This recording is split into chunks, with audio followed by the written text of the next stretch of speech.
Hi అండి. నిన్నైతే మేము డీమార్ట్‌కి వెళ్ళాము. ఇంట్లో గ్రోసరీస్ అయిపోయాయని. నిన్న సాటర్డే కాబట్టి డీమార్ట్ అంతా ఫుల్ రష్ ఉండే. సాటర్డే నైట్ కాబట్టి.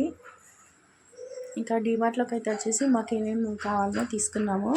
మా పాపనైతే ఇలా ఎప్పుడూ దీంట్లో కూర్చోబెట్టేస్తాము. ఏదో ప్యాకెట్ ఇచ్చేస్తే ఆమె కూర్చొని హాయిగా ఆడుకుంటూ ఉంటుంది. చూసారా, ఆమెకి ఆ కేక్ కావాలంట, ఈ చాకోస్ కూడా కావాలంట. అన్నీ చూసినవన్నీ కావాలంటారు మా పిల్లలైతే. చూడండి ఎలా చేస్తున్నారో.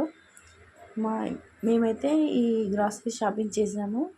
నేనైతే మంత్లీ షాపింగే చేస్తాను. ఈ మంత్కి మనకు కావాల్సిన ఐటమ్స్ మాత్రమే తెచ్చుకుంటాను నేను. ఇక ఇంటికి వచ్చేసాము. చూడండి, నైట్ అసలు 10 అవుతుంది. ఈ టైంలో చాకోస్ తింటుందంట. అవి ఓపెన్ చేసి ఇవ్వమని ఒకటే ఏడుపు. అవి అసలు ఇచ్చే వరకు వదలలేదాన్ని. లాస్ట్కి అయితే 2 చాకోస్ తినే నిద్రపోయింది. చూడండి ఎలా చేస్తుందో. అది ఓపెన్ చేయమని వాళ్ళ డాడీకి తీసుకెళ్ళిస్తుంది ఓపెన్ చేయమని చెప్పి. చూసారా, టైము 10 అయిపోయింది అసలు.